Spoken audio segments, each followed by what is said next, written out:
Hello friends, my name is Rahul Ghosh. Welcome to my new video. আজকে ভিডিওটা যদি ভালো লেগে থাকে তাই ভিডিওটিকে লাইক করবেন, শেয়ার করবেন, তার সাথে সাথে সাবস্ক্রাইব করবেন আমার চ্যানেলকে, আর বেল আইকনটি প্রেস করতে ভুলবেন না যাতে নিত্য নতুন আপডেটস আপনারা আমার চ্যানেল থেকে পেয়ে থাকেন। তাহলে বন্ধুরা, আগের দিন আমি অনেকটাই আর কি করিয়ে দিয়েছিলাম এই চ্যাপ্টারে। তা লাস্টে আমি দেখতে পাচ্ছিলে যে তোমরা উদাহরণ 5টা করিয়েছিলাম। তা আমি দেখলাম যে তোমরা কেউ অলরেডি কমেন্ট করোনি, তাই আমি এটাকে যদি পরে টাইম পাই তাহলে আমি আরও একবার বুঝিয়ে দেওয়ার চেষ্টা করবো। আমার মনে হলো একটু হয়তো স্পিডে সেদিন হয়তো বলেছিলাম, জানি না তোমরা কীভাবে বুঝতে পেরেছো নাকি পারোনি, কারণ কেউ কমেন্ট করোনি তাই আমি জানি না। তাও আমি যদি টাইম পাই তো আমি উদাহরণ 5টা বলে দেবো। আর এমনি ওই চ্যাপ্টারে আর কোনো এক্সাম্পল করানোর নেই, তাই ডাইরেক্ট আমরা এমসিকিউ পার্টে চলে যাই আর দেরি না করে ভিডিওটা স্টার্ট করে দিই। আর একটা কমেন্ট সংক্রান্ত কথা বলে দিই। তোমরা অনেকে হয়তো কমেন্ট করো আর ভাবো যে আমি হয়তো রিপ্লাই কেন দিই না। তা আমি কমেন্ট পড়লে কিন্তু মোটামুটি বুঝে যাই যে ওই স্টুডেন্টটা আর কি দেখেছে না ভিডিও পুরোটা দেখেনি। আমার যদি কোথাও মনে হয় যে আমি তাড়াতাড়ি বুঝিয়ে দিয়েছি বা হয়তো বোঝাতে পুরোটা পারিনি, তাহলে আমি কিন্তু কমেন্ট বক্সে লিখে তাকে বুঝিয়ে দেওয়ার চেষ্টা করি। কিন্তু আমার যদি মনে হয় যে কোথাও যেই ভিডিওতে ওই জিনিসটাকে আমি পারফেক্টলি বুঝিয়েছি আর এক্সট্রা কিছু বোঝানোর নেই, তাহলে কিন্তু আমি সেই ভিডিওতে মানে সেই আর কি ওই কমেন্টের কিন্তু আনসার দেওয়াটা প্রয়োজন মনে করি না। কারণ কি, ওটা অলরেডি কিন্তু ভিডিও দেখলে লোকে পারা উচিত। তারা কেন পারে না? তার কারণ তারা হয়তো স্টপ করে অঙ্কটাকে জাস্ট একবার চেক করে দিয়ে চলে যায়, মানে অঙ্কটা আর কি পুরোটার সলভ দেখে না বা শোনে না, তাই জন্য কিন্তু তারা বুঝতে পারে না। তাহলে এরকম স্টুডেন্টের হেল্প কিন্তু একমাত্র তারা ছাড়া আর কেউ করতে পারবে না। কারণ আমি বারবার বলি যে ভিডিওটা দেখা কিন্তু খুবই জরুরি। ওই শুধু বই থেকে দেখেও কিন্তু লোকে বুঝতে পারে না, তাহলে আর ইউটিউবে লোকে ভিডিও বানাতো কেন? তাই তো বই থেকে পড়লেই হয়ে যেত। এখানে অ্যাকচুয়ালি আমরা ভিডিও বানাই কিসের জন্য? তোমাদের যাতে ওটা তোমাদের চোখের সামনে আর কি ভেসে ওঠে, আমরা এমনভাবে রিপ্রেজেন্ট করার ওটা চেষ্টা করি। তাই তোমাদের বেটার হবে যদি ভিডিওটা অ্যাটলিস্ট পুরোটা দেখতে পারো। তারপরে যেখানে প্রবলেম হবে তুমি আমায় জিজ্ঞাসা করতে পারো, আমি নিশ্চয়ই কিন্তু অ্যান্সার দেবো, ঠিক আছে? ওইভাবে একবার দেখে আর কি প্লিজ ওইভাবে কমেন্ট করবে না। একবার দেখে নিলে তারপরে ওটা বুঝতে পারলে অ্যাটলিস্ট সাউন্ড দিয়ে শোনো জিনিসটা, ওইটুকুনি জায়গার এক্সপ্রেশন শোনো, তাতেও অনেক কিছু লাভ কিন্তু হবে, ঠিক আছে? তাহলে স্টার্ট করে দিচ্ছি এমসিকিউ। খুব সহজ, দেখতে পাচ্ছ একেরটা। x-4/2 equals to y-5/0 equals to z-6/0 ও 3-x/3 equals to y-7/0 equals to z-3/0 সরলরেখা দুটির অন্তর্ভুক্ত কোণ হয়। মানে অন্তর্ভুক্ত কোণ তোমায় বার করতে হবে। ফার্স্ট তুমি চেক করে নাও যে আমার কি যে আকারে থাকার কথা সেই আকারে কি আছে, মানে কি x-x1/a1 এরকম কি আমার আছে? দেখতে পাচ্ছি আমি এখানে পুরোটাই এরকম আছে, কোনো সমস্যা আর কি প্রবলেম নেই। কিন্তু আমার এই জায়গায় দেখো এখানে কিন্তু x1 মাইনাস এক্স আছে, আর আমি কি বলেছি সবসময় কি রাখতে হবে? x-x1। তাহলে সেটাকে আগে চেঞ্জ করতে হবে। চেঞ্জ করে আমরা নিচের থেকে আমরা দিক অনুপাত সমূহগুলো পেয়ে যাব, আর দিক অনুপাত সমূহের মাধ্যমেই কি আমরা অন্তর্ভুক্ত কোণটাকে বার করতে পারবো। তোমরা অনেকে হয়তো ভাবতে পারো, অনেকের মনে আসতে পারে এই কোয়েশ্চেন যে y-5/0 কেন লিখেছে? তাহলে এভাবে তো আমরা ইকুয়েশন লিখি না। তাই কথাটার মানে কি? কথাটার মানে হলো যে y-5 বিন্দুগামী হতে পারে, মানে কি বলবো, y1-এর ভ্যালুটা 5 হতে পারে, কিন্তু আমার যে তার দিক অনুপাত আছে সেটা কিন্তু প্রেজেন্ট নেই। তার মানে কি? মানে তোমার সোজা সাপটা বলতে চেয়েছে এই সরলরেখাটা খালি এক্স অ্যাক্সিসের সমান্তরাল। কারণ কি, আমার এখানে খালি এক্স অ্যাক্সিসের দিক অনুপাতটাই অ্যাভেলেবেল আছে, আর বাকিগুলো জিরো আছে। মানে আমার কিন্তু ওই ভ্যালুগুলো বা ওই যে ক্যাপ আর কে ক্যাপের কোএফিসিয়েন্টগুলো কিন্তু জিরো হবে। মানে কি, আমার সরলরেখাটা জাস্ট আই ক্যাপ দিয়ে কন্টেন করা আছে।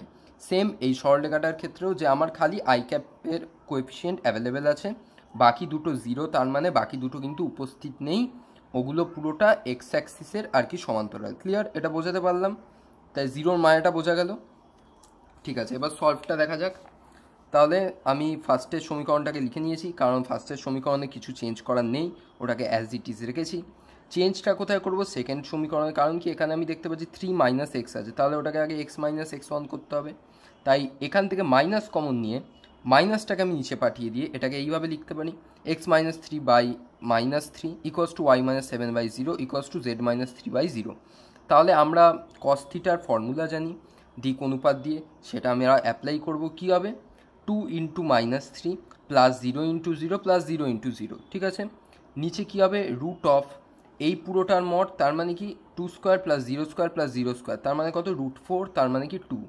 আর এটার ক্ষেত্রে কী হবে √-3 square plus zero square plus zero square, তার মানে কি √9, ঠিক আছে, তার মানে কি 3, তার মানে 3 × 2, নিচে অ্যাকচুয়ালি 6 আসার কথা, দেখতে পাচ্ছ কি আছে √36, তার মানে কি 6, আর উপরে কি একটা জাস্ট মাইনাস এখান থেকে আসছে, তাই জন্য একটা মাইনাস আসছে। তাহলে এটাকে সিম্পলিফাই করে আমরা কি পাচ্ছি -1 cos থিটার কার ভ্যালু -1 হয় যখন থিটা কিনা আমার পাই হয়। তাহলে আমার অ্যান্সার কি হয়ে গেল 1-এর A। ক্লিয়ার? 2-এরটা দেখতে পাচ্ছ x = 5, y = 40 + 5, z = 40 + 3 ও এই একটা সমীকরণ দেওয়া আছে সরলরেখা দুটির মধ্যবর্তী কোণ কত। এখানে তুমি একটা জিনিস দেখতে পাচ্ছ, আমি এখানে ক্রস দিয়ে রেখেছি, কারণ আমি দেখলাম বইতে এটা 2-এর ডি অ্যান্সারটা দেওয়া আছে, কিন্তু ওটাকে যখন আমি সলভ করছি আমার কিন্তু অ্যান্সার 2-এর এ আসছে। আমি যদি কোথাও ভুল করে থাকি তাহলে কিন্তু আমায় কমেন্ট করে অবশ্যই বলবে। আমি জানি না কোনো কোএফিসিয়েন্ট যদি ভুল হয়ে যায়, কিন্তু আমি এটা চেক করেছিলাম, আমি ভুল পাইনি কোথাও। তাহলে অ্যাজ ইট ইজ দুটো সমীকরণ আমার দেয়া আছে। একটা সমীকরণ কি আছে আমার প্যারামেট্রিক আছে, ওটাকে আমি কার্তেশীয় আকারে নিয়ে যাই, ঠিক আছে। তাহলে এইটাকে দেখো কি করে কার্তেশীয় আকারে নিয়ে যাব, জাস্ট একটুখানি চেঞ্জ করব। আমি এইটাকে এইভাবে লিখতে পারি x = 5 + 0 × t, মানেটা একই। ক্লিয়ার? আর এখানে টিগুলোকে সেপারেট করছি, জাস্ট দেখতে পাচ্ছ y - 5 = 40, z - 3 = 40, ঠিক আছে। এইবারে এইখান থেকে দেখতে পাচ্ছ আমি t = কতবার করেছি x - 5/0। ক্লিয়ার? বোঝা গেল? তাহলে সেম জিনিস রিপ্রেজেন্ট করছে এটা আর এটা। আর এখান থেকে t সমান কত পেলাম y - 5/4, এখান থেকে তেমনি t সমান পেলাম z - 3/4। তাহলে আমি এখান থেকে কার্তেশীয় আকারটা বার করতে পারি, 3টে = t, তার মানে আমার কার্তেশীয় আকারটা এরম হলো, ঠিক আছে। আর আরেকটা সরলরেখার কার্তেশীয় আকার অলরেডি আমাদের গিভেন আছে, দেখতে পাচ্ছ আমার নিচেরগুলো কি সব দিক অনুপাত। এক্ষুনি একটু আগে ফর্মুলা ইউজ করলাম cos থিটা, যেটা দিক অনুপাত দিয়ে হয়। তাহলে সেম এখানে আমরা করব, তার মানে কি 0 × 5 + 4 × 0 + 4 × 0, তার মানে কি উপরেরটা পুরোটাই আমার 0 হয়ে যাচ্ছে। নিচে যাই হোক আমার দেখার দরকার নেই, উপরে 0 মানে কি আমার cos থিটা সমান 0ই আসবে। তাই থিটা সমান আমার কত আসছে 90 ডিগ্রি। আমার যদি কোথাও ভুল হয়ে থাকে তাহলে কিন্তু অবশ্যই কমেন্ট করে বলো। আমার মনে হলো বইতে অ্যান্সারটা কিন্তু ভুল দেওয়া আছে, তাই বলে দিলাম তোমাদের। নেক্সট কি 3, এই সরলরেখা দেওয়া আছে যেটা নর্মাল আকার, আর গোলাবে না, দেখতে পাচ্ছ এগুলো কিন্তু L1, M1, N1 দেয়া থাকলেও আমার আকারটা কিসের x - x1/a1, তার মানে কি এই L1, M1, N1 এগুলো তোমাদের ওই কি বলে দিক কোসাইন সমূহ মনে হলেও এগুলো কিন্তু অ্যাকচুয়ালি দিক অনুপাত, ঠিক আছে। তাহলে কনফিউজ হওয়ার কোনো দরকার নেই, ঠিক আছে। ও x/L2 = y/M2 = z/N2 সরলরেখা দুটি পরস্পর লম্ব হবে। আমরা কি জানি পরস্পর লম্ব কখন হয়, যখন আমার দিক অনুপাতগুলো গুণফলের যোগফলটা কি হয় =0 হয়, তার মানে কি L1 × L2 + M1 × M2 + N1 × N2 = 0 হয়। এটা অলরেডি আমরা ফর্মুলায় পড়েছি, তাই 3-এর বি। নেক্সট 4-এরটা কি, দুটো সরলরেখার সমীকরণ দেওয়া আছে। কি বলেছে, সরলরেখা দুটি পরস্পর সমান্তরাল হবে যখন, ফার্স্টে আমরা চেক করে নেব কি সরলরেখাটা কি আদৌ আমাদের যে নর্মাল ফর্মে থাকে সে ফর্মে আছে, তার মানে কি x - x1/a1। তাই দেখতে পাচ্ছি আমি দুটোই তেমন ফরম্যাটেই আছে, মানে আমার কোনো চেঞ্জ করার দরকার নেই। তাহলে এই দুটো সরলরেখা পরস্পর সমান্তরাল কখন হবে আমরা জানি, যখন formula wise a1/a2 = b1/b2 = c1/c2 হয়, আর সেটা ইকুয়ালস টু কী হয় সামথিং t বা কিছু, যেটা কী হয় নট = 0 হয়, আর অবভিয়াসলি একটা স্কেলার রাশি হয়, তাই তো। এটা অলরেডি তোমরা জানো, তাই কোনো ভাবার ব্যাপার নেই। নেক্সট 5-এরটা নিচের বিবৃতিগুলোর মধ্যে কোনটা সত্য। আমার মনে হয় না এই টাইপের প্রবলেম কখনো দেবে, বাট যদি দিয়ে থাকে তোমায় তো বিবৃতিগুলো এক এক করে চেক করতে হবে, তাই কিছু করার নেই। বাট তোমরা যদি এটাকে সলভ করো তোমরা দেখবে অপশান কিন্তু বিয়েরটাই কারেক্ট আসবে, যে এই দুটো বিন্দু দ্বারা সংযোগ সরলরেখা এক্স অক্ষের সমান্তরাল হচ্ছে। এটা নিজেদের পুরোটাকে সলভ করে দেখতে হবে, তাই এইটা অতটা ইম্পর্টেন্ট নয়, তাই জন্য আমি আলাদা করে এর সলভও করাইনি, কারণ তোমাদের সবকটা সলভ করে করে দেখতে হবে কোনটা আর কি কারেক্ট আছে, ঠিক আছে। নেক্সট ইম্পর্টেন্ট একটা অঙ্ক 6-এর চলে যাই। ইম্পর্টেন্ট কিছু না, আসলে আগেরটার মতোই সেমই। দেখতে পাচ্ছ দুটো সরলরেখা দেওয়া আছে, একটা আবার কার্তেশীয় আকার, একটা আবার প্যারামেট্রিক আকার। সরলরেখা দুটির অন্তর্ভুক্ত কোণ হলো, আবার দেখতে পাচ্ছ তোমরা x = 5 দেওয়া আছে। তাহলে এই জিনিসটাকে কি করে প্যারামেট্রিক ফরম্যাটে কনভার্ট করব, সেম জিনিস অ্যাপ্লাই করব। কিভাবে x = 5 + 0 × t, সেখান থেকে আমি t = কত পাবো x - 5/0, সেম আমি ওয়াই সমান কত, মানে ওয়াই এর এখানে টি সমান কত পাবো, ওয়াই মাইনাস 8/0 ইকুয়ালস টু টি, আর এখানে আমরা কত পাচ্ছি, জেড মাইনাস 6/1 ইকুয়ালস টু টি। তার মানে কি এই প্যারামেট্রিক গ্রুপটা আমার কার্তেশীয় আকারে গেলে কিরম হয়ে যাচ্ছে, এই রকম, যেরকম আমি মুখে মুখে বললাম, এটা করতে পারবে। আর আরেকটা সরলরেখা অলরেডি দেওয়া আছে, আর দেখতে পাচ্ছি আমার কোথাও চেঞ্জ করারও কিছু নেই, এক্স মাইনাস x1/a1 নর্মাল ফর্ম্যাটেই দেওয়া আছে, তাই ওটাকে অ্যাজ ইট ইজ সেম রাখলাম, ঠিক আছে। তাহলে কস থিটা সমান এবারে নর্মাল ফর্মুলা ইউজ করব, যেটা আমরা জানি 2 × 0 + 0 × 2 + 1 × 0। তার মানে কি আবার উপরে 0 হয়ে যাচ্ছে, নিচে যাই হোক, তার মানে কি কস থিটার ভ্যালু সমান আমি 0 পাচ্ছি। কস থিটার ভ্যালু কখন 0 হয়, যখন আমার থিটা সমান 90 ডিগ্রি হয়। তাহলে আমার অ্যান্সারটা কত হয়ে যাচ্ছে, 90 π/2, ঠিক আছে। সাতেরটা সেম জিনিস, দুটো আবার এই সরলরেখাটা দেওয়া আছে, এই সরলরেখাটা দেওয়া আছে, অন্তর্ভুক্ত কোণ হলো। এইবার একটা জিনিস দেখো তোমরা, যে এইখানে কিন্তু একটু অন্যভাবে দেওয়া আছে, এইটা কিন্তু কিছুই নয়, এটা কিন্তু কার্তেশীয় আকারই, তোমাকে জাস্ট আকারটাকে চেঞ্জ করতে হবে। তার মানে কি এই এক্স ওয়াই জেড এইগুলোর কোএফিসিয়েন্টটা 1 করতে পারলেই কিন্তু তোমার এটা চেনা আকারে চলে আসবে, ক্লিয়ার। তাই দেখো কীরকম করলাম, সাতেরটা 2 কমন নিলাম, কারণ কি আমার এক্সের কোএফিসিয়েন্ট 1 করতে হবে, আমার x1 y1 z1 এগুলো যা হোক আমার অসুবিধা নেই, কিন্তু এক্স ওয়াই জেড এদের কোএফিসিয়েন্ট আমার সবসময় 1 রাখতেই হবে, আমি বলেছিলাম এটা। তাই 2 কমন নিয়ে কী করলাম, x - ½ = -2, এখান থেকে কমন নিলাম, করলাম y - 5/2, এখান থেকে কি কমন নিলাম, √2, আর যেহেতু √2z আছে তাই আমি তোমাদের z1 এর ভ্যালুটা বোঝানোর জন্য 0 রেখেছি, ঠিক আছে। তাহলে এবারে আমি কি বলেছি, এই তিনটের কি করতে হবে তোমাদের বলো, লসাগু করতে হবে, ঠিক। কোএফিসিয়েন্টগুলো লসাগু করে যে অ্যান্সার বেরোবে সেই অ্যান্সারটা দিয়ে তোমাদের কি করতে হবে, ডিভাইড করতে হবে।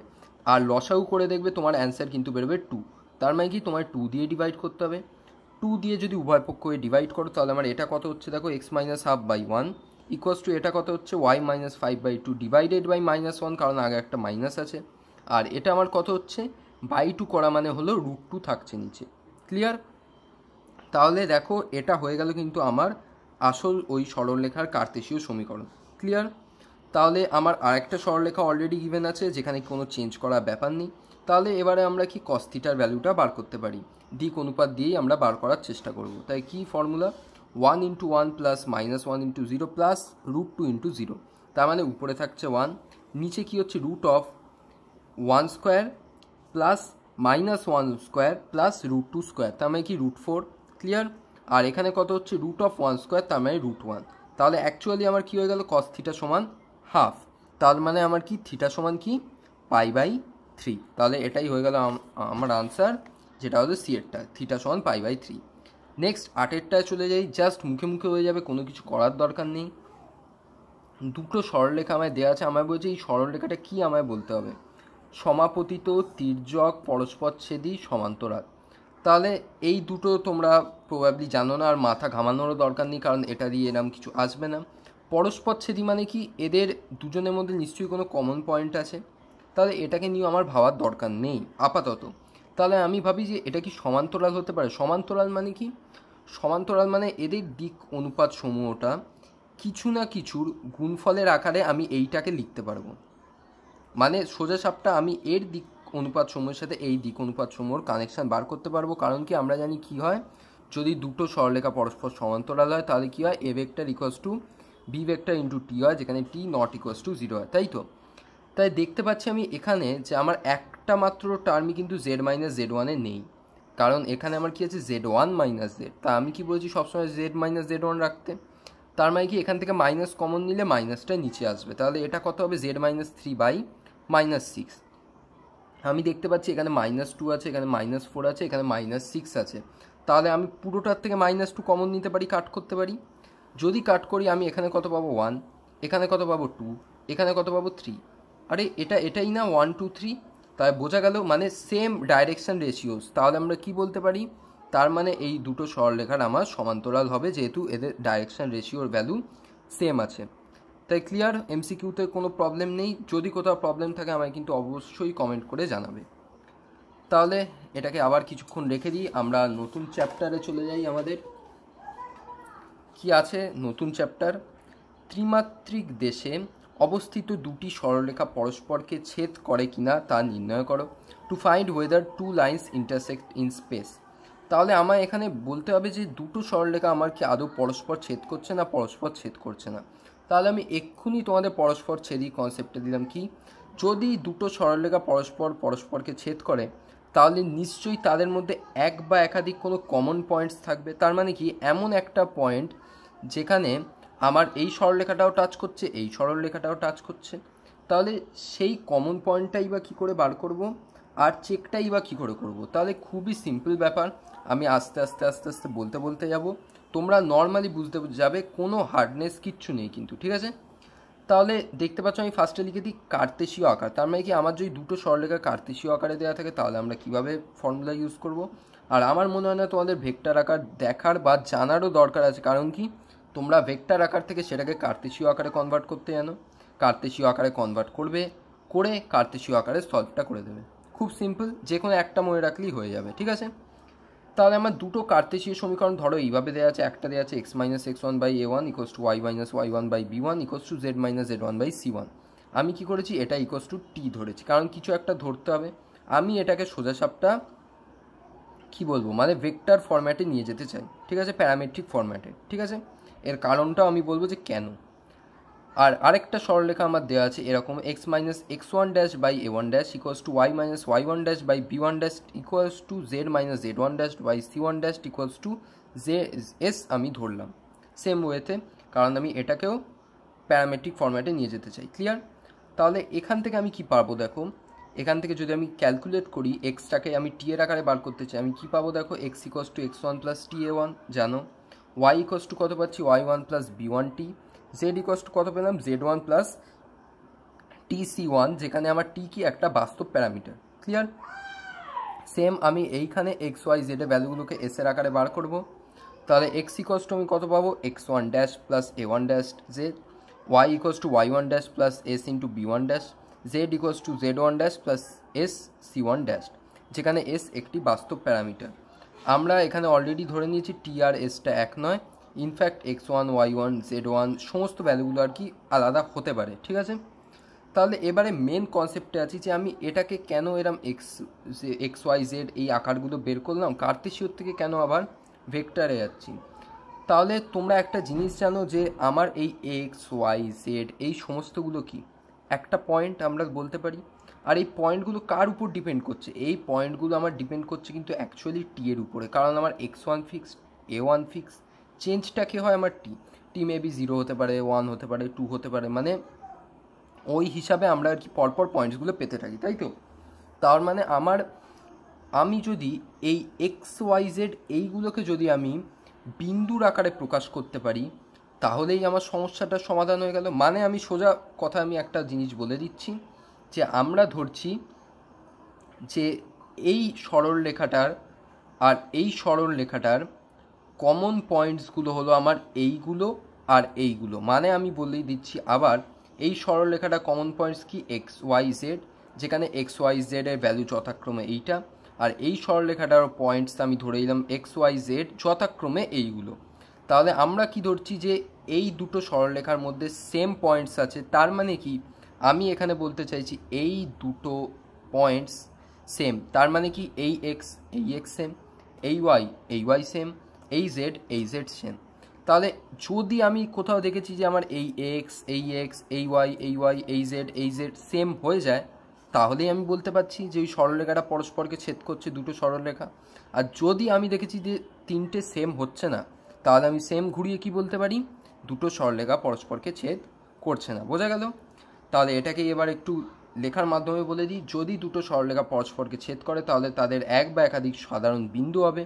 তাই যদি দুটো সরলরেখা পরস্পর ছেদ করে তাহলে আমি বললাম যে আমি কি অ্যাজিউম করলাম, দুটো এক্সের ভ্যালুও সেম, দুটো ওয়াইয়ের ভ্যালুও সেম, দুটো জেডের ভ্যালুও সেম। তার মানে কি অ্যাকচুয়ালি আমার এই ভ্যালুটা ইকুয়ালস টু এই ভ্যালুটা হয়ে যাচ্ছে, দেখতে পাচ্ছ ফার্স্ট সমীকরণে লিখে রেখেছি। নেক্সট এই ভ্যালুটা সমান এই ভ্যালুটা হচ্ছে সেকেন্ড সমীকরণে লেখা আছে, তারপর কি এই ভ্যালুটা সমান এই ভ্যালুটা হয়ে যাচ্ছে। এর মধ্যে তোমরা জানো x one a one x one dash a one dash y one b one y one dash b one dash z one z one dash c one dash, এই ভ্যালুগুলো তোমাদের অলরেডি গিভেন থাকবে। তা তোমরা এই টি আর এসের ভ্যালুটাই অ্যাকচুয়ালি জানতে ইচ্ছুক আছো, তাই তো? কিন্তু হঠাৎ করে আমার দুটো ভ্যারিয়েবল আছে সমীকরণ 3টে। তা ব্যাপারটা কি, মানে এতে তাহলে লাভ কী হবে? আমি তো দুটো সমীকরণ সলভ করেই কিন্তু আমি এস আর টি এর মান বার করতে পারি। তাহলে আরেকটা কি মুখ দেখতে দিয়েছে? না। এইবারে আসছে আমার কন্ডিশনের পার্ট, যে আমি কিভাবে চেক করব যে দুটো সরলরেখা পরস্পর ছেদ হচ্ছে না হচ্ছে না। ক্লিয়ার? তা সেটা আমি পড়ছি। যে কোনো দুটো সমীকরণ সমাধান করো, যে কোনো 1 2 1 3 2 3 যে কোনো দুটো সমীকরণ ক্লিয়ার সমাধান করো, এস ও টি এর মান নির্ণয় করো, সেই মান তৃতীয় সমীকরণে বসিয়ে বাম পক্ষ ইকুয়ালস টু ডান পক্ষ হবে কিনা যাচাই করতে হবে। ক্লিয়ার? আমি বোঝাতে পারলাম? মানে কি, ধরো আমি 1 আর 2 সমীকরণটাকে সলভ করলাম, এস আর টি এর একটা পার্টিকুলার ভ্যালু পেলাম। ওইখানে আমি ওই টি এর ভ্যালুটা এই 3-এর বাম পক্ষে বসিয়ে ভ্যালু বার করব, এসের ভ্যালুটা দিয়ে 3-এর ডান পক্ষে বসিয়ে ভ্যালুটা বার করব, করে আমি চেক করব যে আমার বাম পক্ষ ইকুয়ালস টু ডান পক্ষ হচ্ছে কিনা। কারণ কি, যদি বাম পক্ষ ইকুয়ালস টু ডান পক্ষ হয়ে যায় তার মানে এই টি আর এস এর মানটা এইখানেও স্যাটিসফাই হচ্ছে, তাহলে আমি কি বলতে পারছি যে দুটো সরলরেখা পরস্পর ছেদ করছে। আর যদি কোনো কেসে না হয়েছে তাহলে আমি কি বলতে পারছি, দুটো সরলরেখা পরস্পরকে ছেদ করছে না। সেম জিনিস বললাম, যদি বামপক্ষ ইকুয়ালস টু ডান পক্ষ হয় তাহলে সরলরেখা দুটো ছেদ করছে পরস্পরকে, আর না হলে করছে না। ক্লিয়ার? আর ছেদ বিন্দু এবার যেটা, সেটা কি করে বার করবো? ছেদ বিন্দু তোমরা যে কোনো আকারে বার করতে পারো। মানে কি, ছেদ বিন্দুটা অ্যাকচুয়ালি কি, ছেদ বিন্দু আমার ধরা আছে কি X Y Z. X Y জেডটা মেবি এরকম হতে পারে। যদি এরকম হয় তাহলে তুমি তখন এই এসের যে ভ্যালুটা পেয়েছো সেটা বসাবে, আর যদি এরকমভাবে রাখতে চাও তাহলে সেখানে টি এর ভ্যালু বসাবে। অ্যাকচুয়ালি দুটোই তো সেম, তাই তো? তাহলে তোমরা সেম জিনিসই পাবে। ক্লিয়ার? তাই ছেদবিন্দুটা ওভাবে বার করতে পারো। এই যে যদি পরস্পরকে ছেদ করে তাহলে ছেদবিন্দু যথাক্রমে এরকম টি এর আকারে ওটা হতে পারে, এখানে টি এর মান বসালে হয়ে যাবে কাজ। আর যদি তোমরা এস এর আকারটা পছন্দ করো তাহলে এস এর মানটা বসিয়ে ছেদবিন্দু পেয়ে যাবে। জাস্ট এইটুকুনি সিম্পল জিনিস, আশা করি বুঝতে পারলে। তাহলে এবারে আমরা কিছু অঙ্ক সলভ করে নিই। দেখতে পাচ্ছ উদাহরণ 2 থেকে স্টার্ট করেছি। দেখাও যে দুটো সরলরেখা দেওয়া আছে, সরলরেখা দ্বয় পরস্পরকে ছেদ করে, অতঃপর ছেদবিন্দু নির্ণয় করো। তাহলে সেম প্রসেস আমি রিপিট করব। আমার কি কাজ আছে, তাহলে দুটো সরলরেখার ভেক্টর মানে প্যারামেট্রিক সমীকরণ বার করা। তাহলে ফার্স্ট সমীকরণটা ইকুয়ালস টু টি ধরে নিলাম, সেকেন্ড সমীকরণটা ইকুয়ালস টু এস ধরে নিলাম, আর এস আর টি কি নর্মাল একটা প্যারামিটার। তাহলে এখানে এক্সটাকে টি এর আকারে বের করলাম, X equals to 2t + 1, Y সমান বার করলাম 3t + 2, জেড সমান বার করলাম 4t + 3। এখানে তেমনি এক্স ওয়াই জেডকে এস এর আকারে বার করলাম, X equals to 5s + 4, Y equals to 2s + 1, Z equals to S.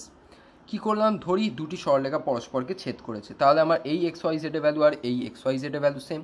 তার মানে কি, আমার এইটা ইকুয়ালস টু এইটা ফার্স্ট সমীকরণ, এটা ইকুয়ালস টু এইটা সেকেন্ড সমীকরণ, এটা ইকুয়ালস টু এইটা থার্ড সমীকরণ। আমরা অ্যাজিউম করলাম যে পরস্পরকে ছেদ করছে। ক্লিয়ার? তাহলে 3-এর এসের মানে এস 3 থেকে যে আমরা এসের মানটা পাচ্ছি 4t + 3, এই ভ্যালুটা আমি 2তে বসাচ্ছি, মানে কি আমি অপনয়ন করছি। তাহলে আমি 2 থেকে টি এর মান পেয়ে যাব সলভ করে। টি এর মানটা দেখো কত এলো, -1। ঠিক আছে, সলভ করার পর টি এর ভ্যালু -1 আসবে। টি এর ভ্যালুটা আমি এখানে বসিয়ে আমি এসের ভ্যালুটা বার করতে পারি। এসের ভ্যালুটাও সেম -1 এলো, এস এর ভ্যালু টি এর ভ্যালু -1 এলো। এইবারে দেখো আমার বেঁচেকে রইল থার্ড সমীকরণটা হিসাবে 1, কারণ আমি 2 আর 3 নিয়ে কাজ করেছি। তাহলে 1-এর বাম পক্ষ কত আছে দেখো, 2t + 1। 2t + 1-এ আমি টি এর ভ্যালু -1 বসালাম, কত ভ্যালু পেলাম, -1। 1-এর ডান পক্ষে আমি এস এর ভ্যালুটা বসাবো, এস কত, -1, কত পেলাম অ্যান্সার, -1। তার মানে কি বাম পক্ষ ইকুয়ালস টু আমার ডান পক্ষ হচ্ছে। তাহলে আমি কি বলতে পারছি, দুটো সরলরেখা আমার পরস্পরকে ছেদ করেছে। তাহলে আমার ছেদবিন্দু কী হবে, আমি এসের আকারে লিখলাম। তাহলে আমার ছেদবিন্দু কি, 5s + 4, 2s + 1, এস, যেখানে এস সমান -1। তাই ছেদবিন্দু আমার কি হয়ে গেল, -1, -1, এইটা হয়ে গেল আমার ছেদবিন্দু। খুব ইজি। আর পরীক্ষায় কিন্তু এই প্রবলেমগুলো আসে। জাস্ট আমি বলবো, যদি এই প্রবলেম পরে অ্যাটেন্ড করবে একদম মাস্ট। খালি একটু সমীকরণের সমাধানগুলো দেখে করলেই হবে, বাকি কিন্তু কোনো ডিফিকাল্টি নেই। নেক্সট লাস্ট উদাহরণ আমাদের উদাহরণ 1। দেখাও যে x-1/3, মানে এই দুটো সমীকরণ দেওয়া আছে সরলরেখা, আবার সরলরেখা দ্বয় পরস্পরকে ছেদ করে না।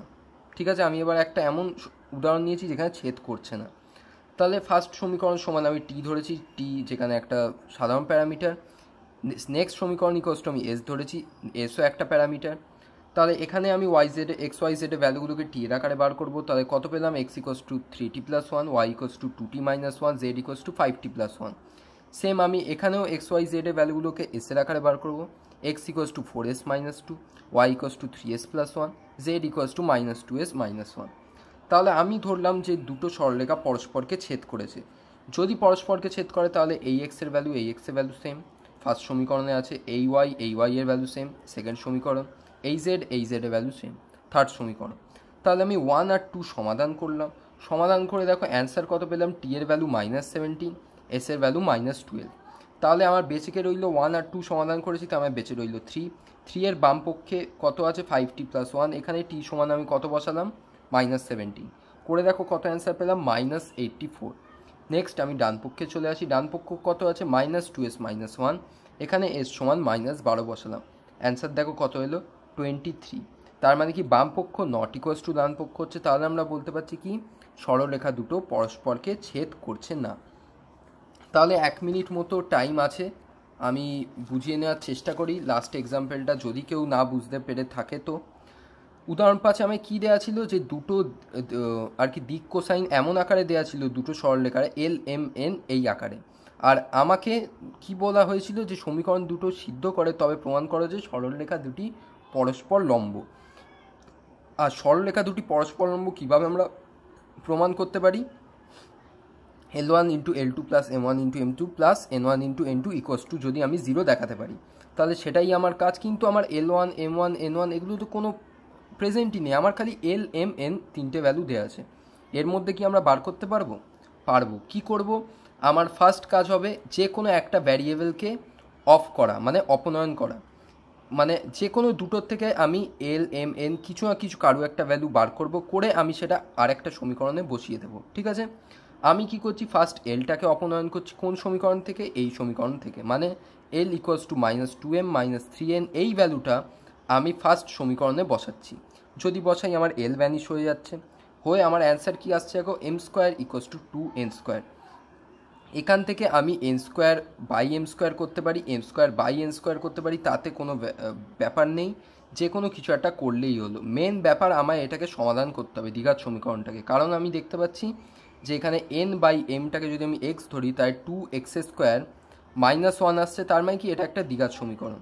আর আমি এটাকে n বাই m এরম আকারে লিখেছি, m নট ইকুয়ালস টু 0, কারণ m যদি 0 হয়ে যায় আমার n আর l দুটোই 0 হয়ে যাবে, তাহলে আমার এই কন্ডিশনটাকে সমাধান করতে মানে আর কি স্যাটিসফাই করতে পারবে না, তাহলে আমার m কখনো 0 হবে না। তাই জন্য আমি কী ধরছি, দ্বিঘাত সমীকরণের বীজ এমনভাবে ধরছি এই x1 ও x2-র মতো n1 by m1 into n2 by m2 এরকম ধরেছি। আর আমরা কি জানি দ্বিঘাত সমীকরণের ফর্মুলা অনুযায়ী দুটো বীজের গুণফল সবসময় আমার কোএফিসিয়েন্টটা হয়, তাহলে সেখান থেকেই কিন্তু আমি জাস্ট ভ্যালুটাকে বের করেছি।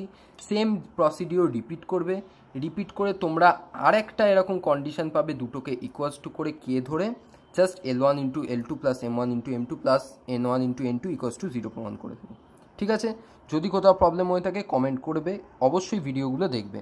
এই ভিডিওতে এইটুকুই, দেখা হচ্ছে নেক্সট ভিডিওতে, বাই।